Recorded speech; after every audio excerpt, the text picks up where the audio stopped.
Welcome to the Understanding Boys podcast. I'd like to begin by acknowledging the traditional owners of the land on which this podcast is recorded, the Boonwurrung people of the Kulin Nation. We pay our respects to their leaders past, present and emerging. The Understanding Boys podcast is a series of conversations exploring what it is to be a good man these days. And if you had a story that you could tell a boy of say 14 and he'd listen, what would that story be? And that's really what I'm asking our guests today. I'm Dr. Ray Swan, and we're a community of teachers and parents concerned with the education and growth of boys and young men in the modern world. This series is brought to you by Brighton Grammar, an all-boys school in Melbourne. To learn more about the podcast, please visit understandingboys.com.au. It was a great pleasure to have the opportunity to speak with Major General Stephen Day. Now retired, Stephen had a decorated career, leading many teams in many different contexts, providing assistance and help across the world. Stephen now works largely in leadership consulting. He describes leadership as an affair of heart and mind, guided by character. And in our conversation, we talk about teams and what makes great teams, about levels of trust and humility, about diversity and mateship. I hope you enjoy the conversation today. So joining us today on the podcast is Major General Stephen Day. Stephen, welcome to the Understanding Boys podcast. Thanks very much for your time today. Good morning to you, Ray, and to all your listeners. Thank you for inviting me onto your show. Stephen, one of the things that many of our listeners would be aware of is, the work that you've done in lots of different domains, whether it's been, in the military, where the greater part of your work has been, and through that, exposure into, international areas and security task force and more locally, the drought task force in Australia from a year or so ago. Where do we find you today? Yes, thank you, Ray. I guess just listening to you mention a few of those things, I think my story, which you haven't asked me about, but it's a story of an ordinary Australian who got lucky. I have been in leadership positions, more or less, since I was 21 years old. Failed plenty of times, but had good people who took an interest in me, and they picked me up, dusted me off and pointed me in the right direction. And of course, I was prepared to learn and to roll my sleeves up and get my hands dirty. But to your specific question, more recently, this year I've been writing a new doctrine on leadership for the Australian Defence Force. Mm-hmm. And we're going to use that as a blueprint, if you like, for how we develop our leaders into the future. That's been an all-consuming effort. It's like writing a book, which I have done. But I've also been mentoring in leadership the Chief Executive Officer of Rio Tinto and some of his executive team. It's been a very challenging year for that company. And I continue to mentor our combat leaders in the Army. I've spent some weeks with them each year as they go about their major exercises. That's where I'm at the moment, Ray. So, Stephen, when you started out, in military, did you start straight out from school? Were you a school leaver that went in, or a boy soldier? Where did you start your service? I actually went to university first. I looked at joining the military initially, but I wasn't. I remember going to the recruiting office. I was about 16 years. I was 16 years old in my last year of school, a bit younger than most. And they told me that were I to join the military and go to Duntroon, that I would have to sign on for 9 years. Right. And I remember adding 16 and 9 together and coming up with 25 and thinking, goodness, that's nearly as old as my parents. So I wasn't prepared for that huge commitment. So I went to university first, but I was only there for a year or two before I decided it was the Army that I wanted. I completed my degree, but then joined the Army.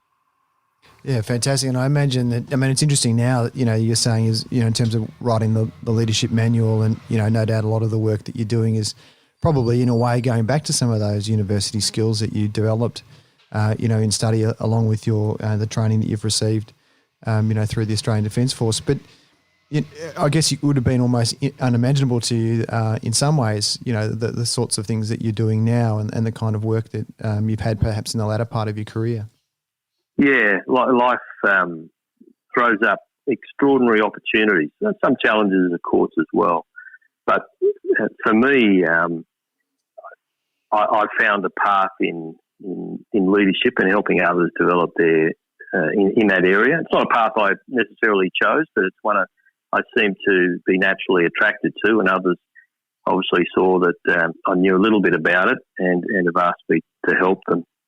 One of the surprises was, I suppose, a few years back, I took a call on the weekend from the then Prime Minister, who I knew a little bit, or more accurately, perhaps he knew me a little bit, but not well.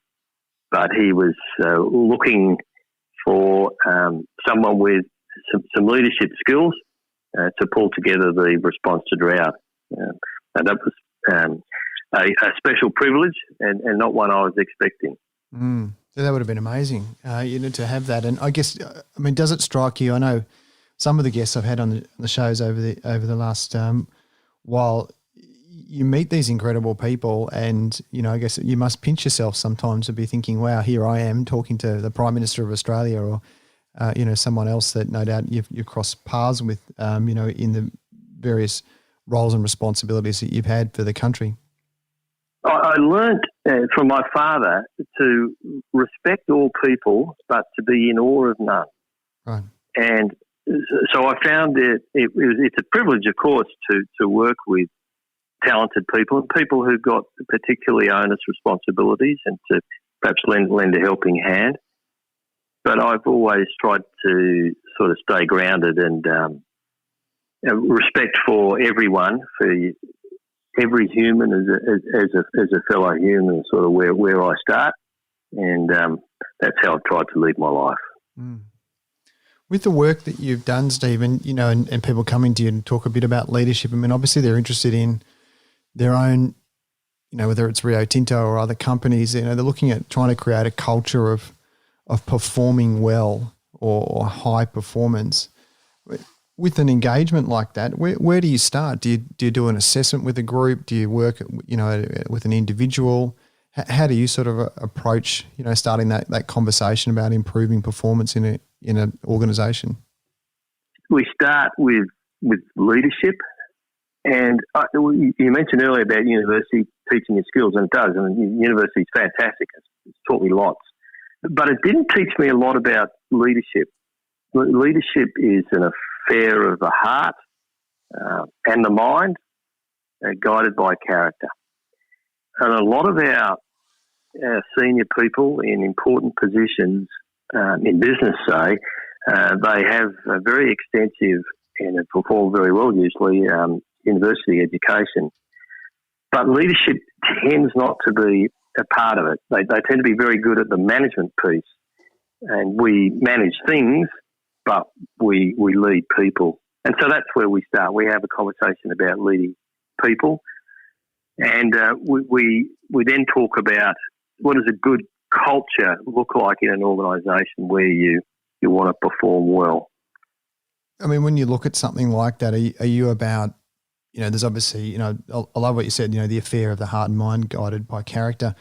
How do you sort of look at something like, how do you bring about a standard or a process or something I've always been really fascinated with the Defence Force is that you're going into so many diverse and different environments, and yet you're applying, really clear principles, to problem solving. How do you sort of communicate that to another organisation or another group of people as part of the work that you do? I think that word principle you used, Ray, is a really important one. Ultimately, every sort of situation is different. There's some, different mixture of variables and context. So you can't. There's no template for how to do this, but there are a bunch of principles, and you won't be able to follow them all of the time. But if you violate some of the principles, then you might find yourself in strife. So we talk about what are the principles of good leadership. I've worked in a lot of teams over the years, mostly good teams, some ordinary teams, but I've only ever worked in two great teams. And the two things that were different in those teams from all the others was the level of trust in the team and the level of humility, and I call it organisational humility. Right. And so we talk about those two things. And so why is humility important? I think the first thing to say is humility isn't about thinking less of yourself. It's about thinking about yourself less often and about others or the team more. It doesn't mean that you lack confidence or you're unsure. In fact, it means quite the contrary. It means that you have the inner strength and the confidence to be not at all threatened by the ideas, the opinions or the views of others, but you see those as opportunities for learning, opportunities for growth. And that's why humility is very important. When you've got a team that is humble, it's open to new ideas, and that can help it grow. One of the other special chances I've had in life is to spend a bit of time with the Australian cricket team. Yeah. And there are many great strengths about the cricket team over the years. Maybe humility wasn't sort of prominent amongst them, but in the last year or so, they've taken on the importance and really understand the benefits of humility, and it's now one of their values. So one of our national teams thinks it's pretty important too. Yeah, absolutely. It's a great doco that they made, from an outsider's perspective. I think it's on Stan, looking at that journey and the turnaround. And again, I was just struck by, and it really aligns a lot with what you're saying, but in that, the way they put the documentary together, it was so much about, coming back to the core values and perhaps that team had lost its way a little bit with some of those things, and then going back to and going back to your comment, I suppose, the affair of the heart and mind guided by character. We'll talk a bit about character a little bit later, but what sort of sets character up and how is it developed, and how do you know, what's your inner north, and how do you know that the direction you're headed in, and so on. I was keen just to get your thoughts, Stephen, on something that's becoming a lot clearer through these conversations on understanding boys, and that's I suppose the role and the value of diversity. And I guess as in the Defence Force, from an outsider's perspective, there seems to be a lot of to make it work, there seems to be a lot of conformity. There's rules and there's a uniform and there's standards and there's processes and procedures that give people clarity in difficult situations. But equally, we're seeing much more, and I think you've touched on it a little bit already, but we're seeing much more the role of diversity. Can you talk to us a little bit about your thoughts around diversity, whether it's in the army or otherwise, and its role and function in creating, positive environments? Yeah, it's a term that is used much more regularly these years, but I don't think the sort of the idea or the concept behind it is all that new. How important is diversity? Well, it's only important if you want to be successful. Well, one of the analogies that seems to work with younger soldiers is think about a football team. Yeah. You're not going to be a successful football team if you just employ a bunch of full forwards. Yeah. You're not going to win many cricket games if you've only got wicket keepers. You actually need a whole range of skills, attributes, backgrounds and experiences to build a team for it to compete successfully. So it's essential in sport, it's essential in work, and it's essential in our communities if we want to be a successful society. I think our soldiers from a mighty long time ago, if we look back over a century to mateship was about being inclusive. It was based on the unconditional acceptance of everyone. It didn't matter where you came from, what school you went to, what your parents did, whether you're from the bush or from the city.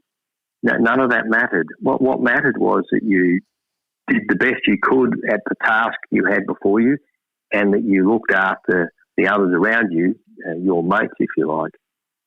And when you can set a condition where you do have mateship, you accrue an advantage for your team, because when people feel that others have got their back, they don't have to hold any energy in reserve in case they've got to look after themselves at some stage. So they can give their whole effort for the team. So this idea of inclusion, of mateship, if you like, of diversity is not new, and it's not a romantic ideal. It's actually a practical necessity if you want to succeed in a competitive environment. And it's so important, isn't it? I mean, how we communicate that to boys and young men who probably tend to think, and we know they tend to think about, certain ways of being that advantage themselves in a culture that sort of supports that, particularly around some of the, I guess you'd call them the alpha traits of, being, ultra competitive or, looking a certain way or not showing emotions or, these types of things. But really with what you're saying, there's probably two things. One is creating that culture where, there's a sense of mateship and inclusion so people feel more safe to be able to do it, but also to have the guts or the quiet confidence to be able to just be yourself, I suppose, when you're around others. Yeah, I think that's right. And understanding that not everyone is an alpha male or any other sort of description we might want to offer. So, ultimately we're all our own folk, but we're in this game together, and it's either going to be good or bad for all of us. So much of your work, Stephen, has been in, change and transition. And, I was suggesting earlier that going to a new environment and setting things up and, looking to help or change or challenge. What are the keys that you've learned over your time in sort of planning and adapting, during a time of change and transition? I think the first thing I learned was that I learned myself, but also to encourage others to try and think about, is that change is actually what we would say in the military, ops normal. It's normal operations. Right. There may well have been a time, though my reading of history doesn't point to one yet, where there was no change, there was stability for a long time, but it's just not the human experience, I think. It's a human desire for stability and predictability. That's entirely understandable, but it's not sort of our lived experience. And I think once one comes to be comfortable that change is just normal, then you can have different sort of conversations. The approach we usually take is, as you've suggested, Ray, is through looking ahead, planning. One of the things we'll routinely do, in fact we do it every year, is we say to ourselves, okay, it's now, you're now on Christmas holidays, and as you're sitting back having a quiet, relaxing moment, what would you say a success had looked like in the year that had just passed for you? So we sort of start with the end, if you like. Yeah. And usually there's two or three things that will really matter to us, and then we use that to drive what we do during the year. And we look forward, of course, beyond that, usually out to about 3 to 5 years, and set ourselves some bigger objectives. And what those two, that sort of near-term objective and longer-term objective does for us is that it provides us some certainty, some predictability, if you like, about the changes that are coming ahead. So in some ways it's comforting. Of course, it never quite works out as you plan, but at least you've got one. There is an old adage in the military about planning, and that is the plan is nothing, but planning is everything. Right. And really what it's saying to us is that the really important thing is going on the journey of the social energy you put into conversations, thinking about solutions, developing a shared understanding of the problem and how you're going to go about it. That's really what matters. The plan itself is just sort of the summary of what was agreed, if you like. Yeah, okay. So it strikes me as similar to the John Lennon quote about, life is something that happens while we're planning for something else. I probably have heard that, but it's nice to be reminded of it. Yeah, that's exactly right. Yeah. Talking earlier about, your mantra of the leadership of the affair of the heart and mind guided by character. Let's talk a little bit about character. I mean, are people born with characters? Do they develop them? And what are the most kind of useful traits or the best kinds of traits or things that you might look for in terms of someone leading a successful life? Are you born with character? Well, I think we all start off with a particular nature, and some of that has some defining traits. But I think in the main, it's been my experience anyway, actually good character and character traits need to be developed. Mm-hmm. And it is, I think, a lifelong endeavour. When I think about boys, teachers and peers play a role, obviously, but it does seem to me that parents have a particularly important role and responsibility. They seem to have an enduring impact. But I think then as we start maturing into and beyond our teenage years, we as individuals need to take responsibility for it ourselves. I think there are many good character traits. There's quite a lot out there, but no one's got them all, and no one needs them all. But I think ones that are worthwhile, particularly if you want to develop into a leader, I think courage, integrity, and humility, one we've already discussed. I think they're worthy of attainment. Are there things that we can do, working with young men and boys around helping them to develop those sorts of characters? You're talking a little bit about the role of parents, and I appreciate it's not necessarily being a parent expert, is your wheelhouse, but in understanding boys, and when we just talk to people about what their thoughts are, do you have any thoughts or advice for parents about how to help develop young men and boys with their characters and their character traits? Yeah, could I just re-emphasise that point? I'm not a parent expert. I made it up on the way. I think we all do. I had a lot to do with teenage boys. I think so. Character doesn't just happen, right? Yeah. Of course, we can all be role models, and folks will judge us on our actions. But it's important to have the conversation to develop character. To help others develop character means you've got to apply effort. And I find that talking about character is something that most people enjoy. And the vast majority of people I've met in my life are all keen to try and improve and develop their character. So some of our public role models, I think of some overseas at the moment, perhaps would prove that you don't always need to be a good character to get somewhere in life. Maybe I could tell you a story.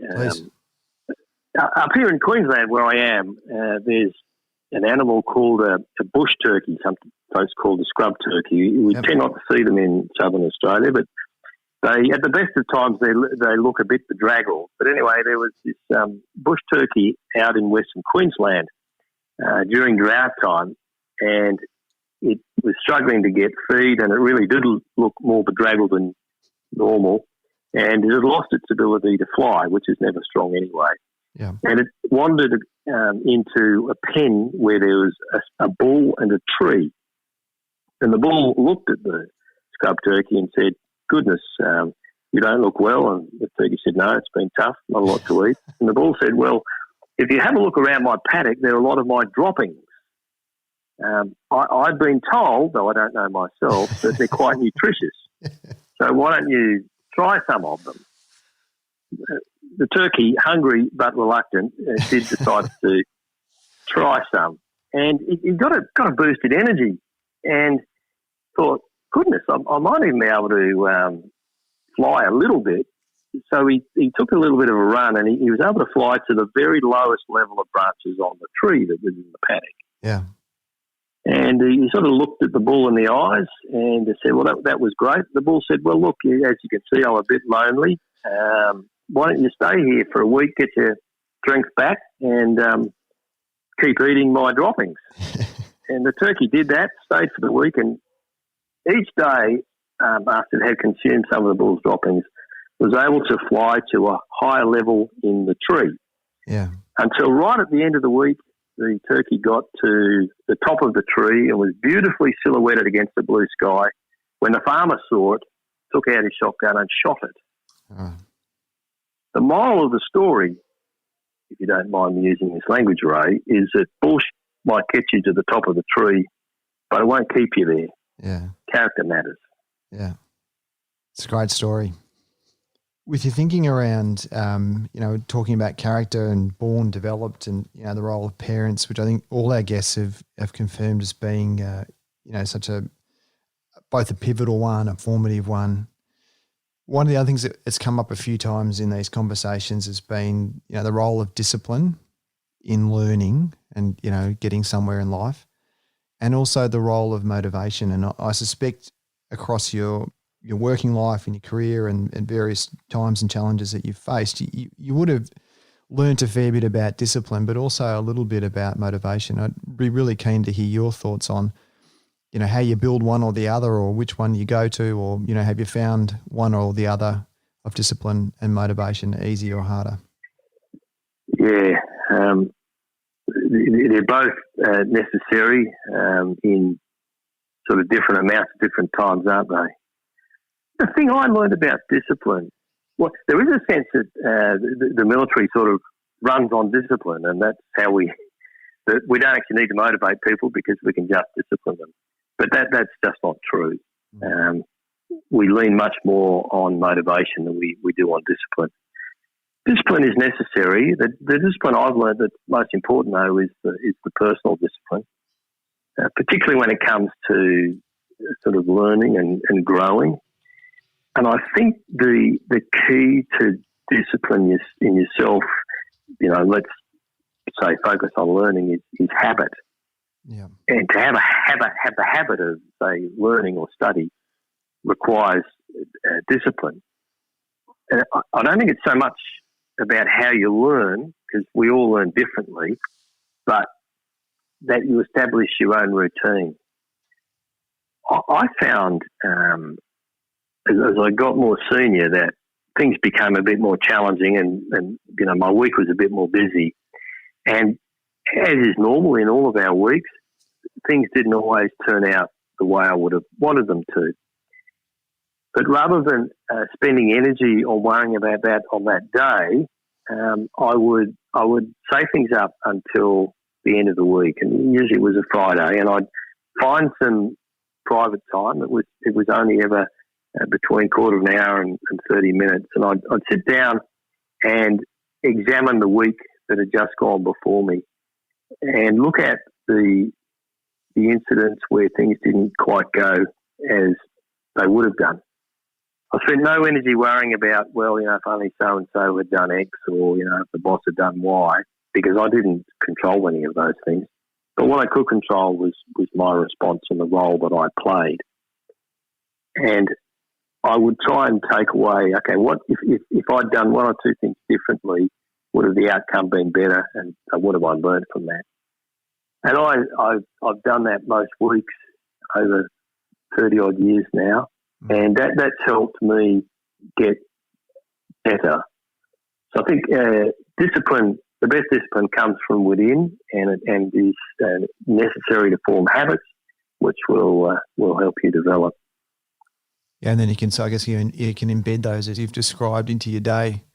I had the great fortune of speaking to a young Australian up-and-coming cricketer, Will Pekoski, for our first episode of this series, and he has a process that he describes, which is, the sort of key questions before he gets out of bed that he asks himself every day, and a very similar approach. And I guess these are things that we can share with our kids, about ways of being and ways of, building routines into their lives that are ultimately going to help them, set themselves for, the direction that they want to head in. I had a PE teacher, I've probably told this story on this podcast before, but I had a great PE teacher when I was 9, and he said to the whole class, if you want to stay fit and healthy your whole life, you just need to run, once or twice a week. And if you do it when you're little, you'll end up doing it your whole life. And it's been true for me that I've been a runner my whole life, mostly because Mr. Davies just said do it, and I just thought I'll give it a go. I was 9 years old, and many, many years later, here I am. Yeah, that's lovely to have a teacher that's had such an impact like that. And what maturity for your young Will, the cricketer, there, to have that approach to life.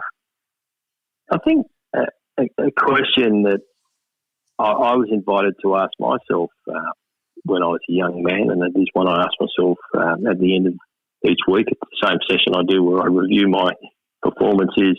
If a film was made of the role that I played this week, would I be comfortable with the character that I played? Right. Yeah. It's a great question. Who would who'd be the actor, Stephen, that would play you? Oh, no, that's a great question. Can I take that one on notice? I haven't thought about that before. Yeah. But not to make too much light of what you're saying, but absolutely those moments where, you are who you are, I suppose, when nobody's watching and, only you have that. We had a kid a few years ago who was a remarkable young fellow as well, and he brought to the school assembly a poem that he'd found about the man in the mirror, and the man in the mirror was the, that person that every day you look at. He's the one that throughout your life you can, say and do all sorts of different things, but the person you can never lie to ultimately is the man in the mirror. And it was quite a profound thing for the kids actually to hear that. It's actually come up, that's probably 2017. I think that maybe it was 2016 that young man was part of the school community, but it has left a lasting impression, for the students as well. Yeah. When we communicate with ourselves and with others, it's we tend to try and think clearly, which is good, and to focus on the logic and the rational of life, if you like. It's quite a thing with us Aussies. Mm. But I think where I learn the most is where someone can touch my heart as well. Mm. That seems to be when the learning's sticky. And just listening to you talk about the poem of the man in the mirror and how that affected others, it touched my heart as well as my mind. It's one of the great things, Stephen, about being a teacher, actually, is you see kids really wrestling with the big things, and then you see them have these kind of breakthrough moments, and you can sort of see them, impacting others. And then they get to, if you're fortunate, as I have been with some kids, I've been doing about 25 years now, you see them go on into their life, and it's a really amazing thing to see someone's, I guess, we're talking about character, to see someone's character and their formation, and then to see them go out into their life and to become a person and someone with agency and, making connections and hopefully doing good things. Yeah, there is, in my view, no greater privilege in life than being involved in the development of young people, whether they be your own kids or helping others.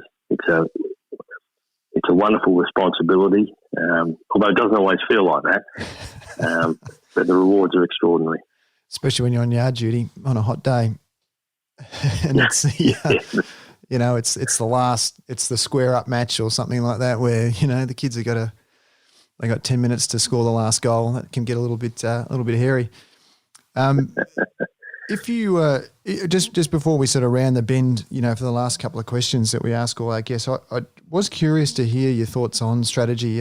It's and making things happen. And I know whether it's from a family perspective of here's what we are and what we stand for and where we're going, or from an organisational perspective about these are the things that matter to us and that we want to do. And you talked before about those. The short and medium term and longer term goals. As someone who's had to sort of stay, with a project for over a period of time, what are some of the things that you apply from a strategic perspective to ensure that things are still headed in the right direction? I think perhaps if you're good, Ray, I might actually start with the beginning as opposed to making sure you're on target. And that, what I found is the most important thing in strategy development is spending a significant amount of effort in ensuring that everyone involved has a shared understanding of the problem. Yeah, we tend to.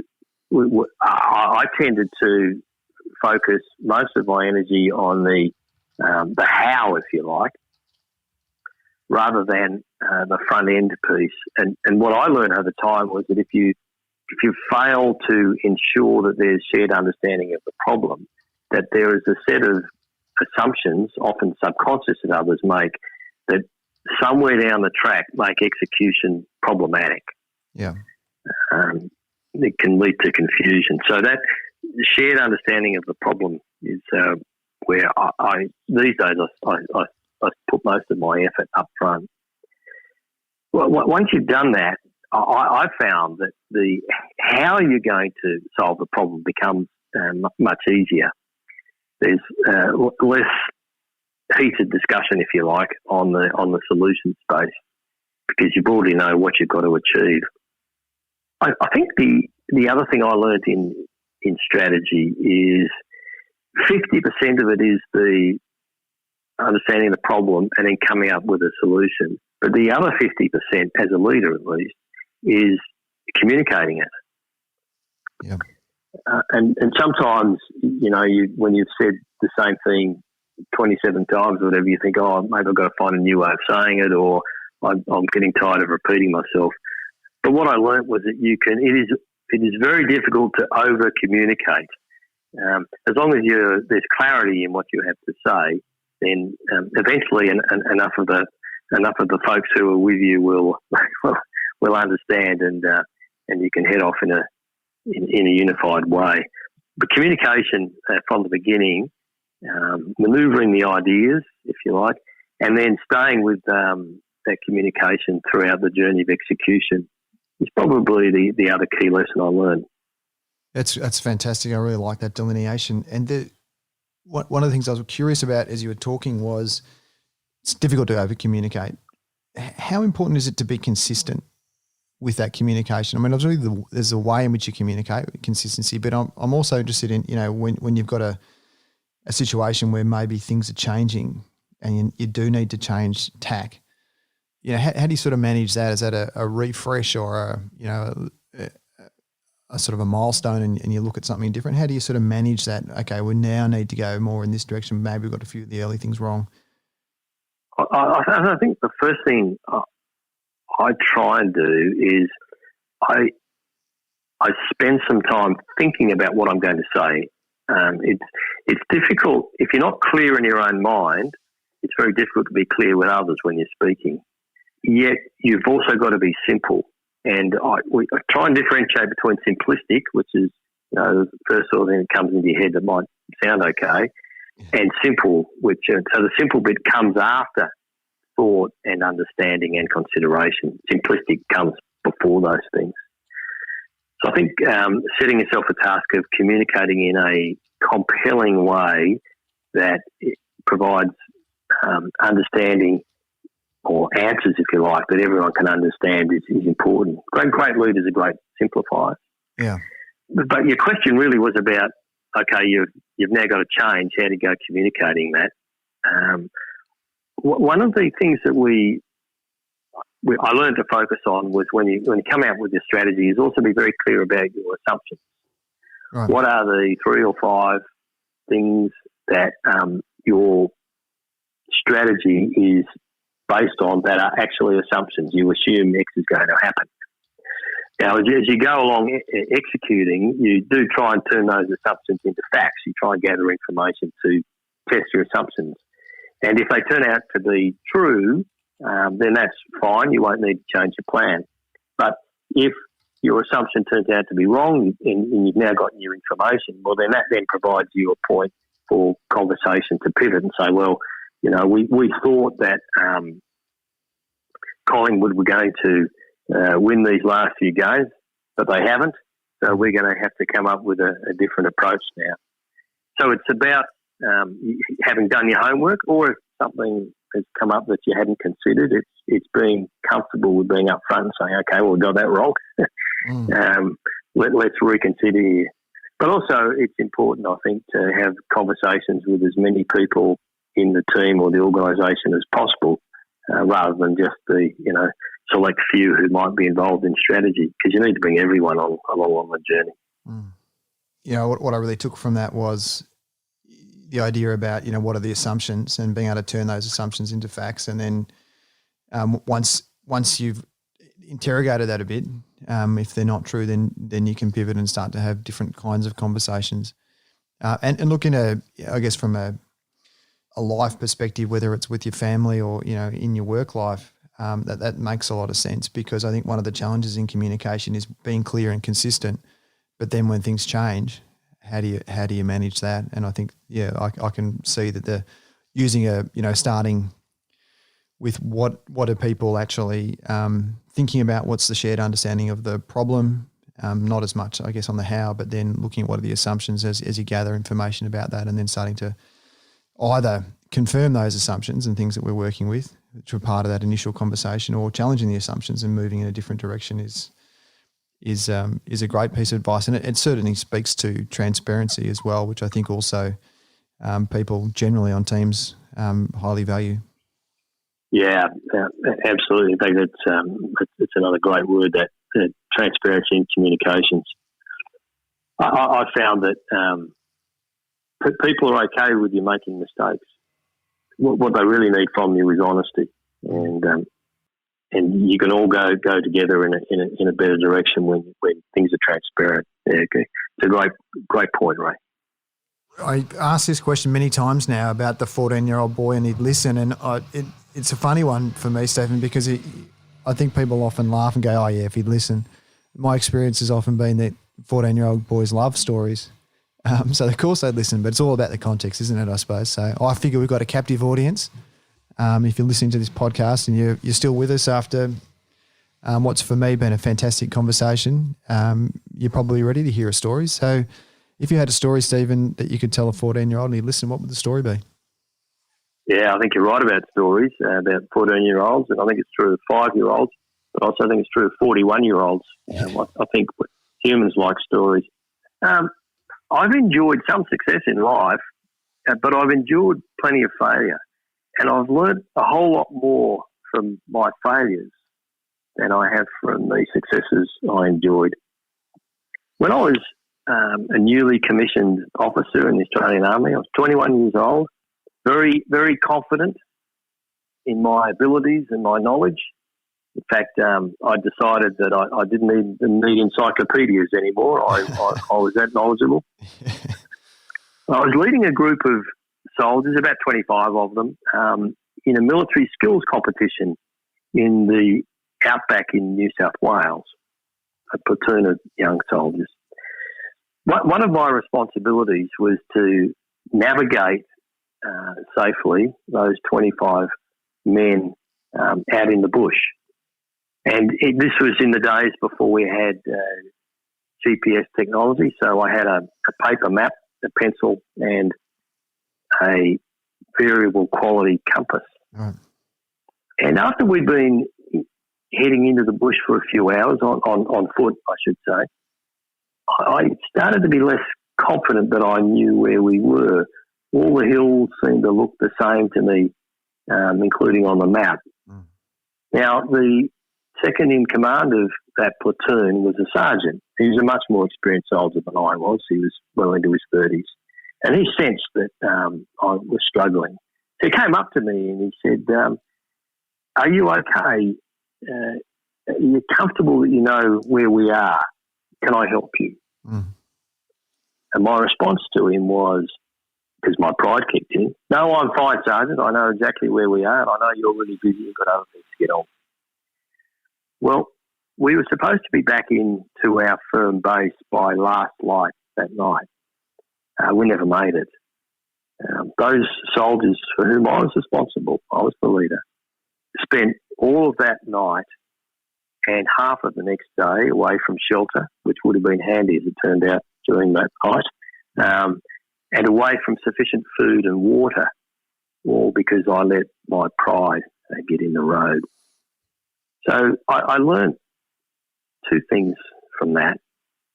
The first is being prideful is not a good thing, and that humility is much more beneficial, and we've spoken a little bit about that. But the other thing I learned in time is that I failed then as a young fella, and I was to have many more failures. And yet I made it to general. And so I think failure in life is normal. What we get to do is we get to choose how we respond to failure and whether we use that as an opportunity to grow and to learn. And I think that's probably the best way to deal with failure. Stephen, what is it to be a good man these days? Well, the first thing I'd say is that you can be a good man if you decide to be one. It doesn't matter who you are, where you come from, what your family situation has been or is. You can be a good man if you choose to be. I think a good man treats everyone with the respect owed to their fellow humans. It doesn't mean that everyone's values, ideas and opinions are respect-worthy, because they're not. But their dignity as human beings is worthy of respect. Mm. I think a good man today is secure in themselves as a human being, that you're not threatened by the opinions or judgments and views of others. I think a good man takes responsibility for his actions and takes responsibility for themselves and developing themselves. Mm. A good man doesn't blame others for what they do. Perhaps finally, Ray, I think being a good man, to use an old cliche, is a journey. It's not a destination. It doesn't end. It's something you continually need to work at. Stephen, it's been an absolute pleasure to talk to you, listening to your thoughts on leadership as an affair of the heart and mind, guided by character, and unpacking that, talking about, diversity and, the value of mateship. And it's not necessarily something new for us, but a rediscovery of perhaps a key cultural aspect of us as Australians. Hearing you talk about social energy and character, personal discipline, and your thoughts around strategy and communication have been really big takeaways for all of us. On behalf of us here at Understanding Boys, we thank you for your time. We know how busy you are. And also more broadly, we thank you for the real and genuine contribution that you've made to, the unfolding of so many people and in so many ways that you've affected them, whether it's in the consulting work that you do these days, whether it's, in your work in the Defence Force or, whether it's been in the genuine on the ground, help and service that you've given on behalf of Australia. So thank you very much, Stephen. It's been a real pleasure. Well, thank you very much, Ray. I appreciate that. It's been wonderful that someone showed interest in an old soldier. God bless you. We hope you've enjoyed this Understanding Boys podcast. Make sure you subscribe on your podcast app and please leave us a review to help grow the community. For more information about the podcast, please visit understandingboys.com.au. Until next time, thanks for listening.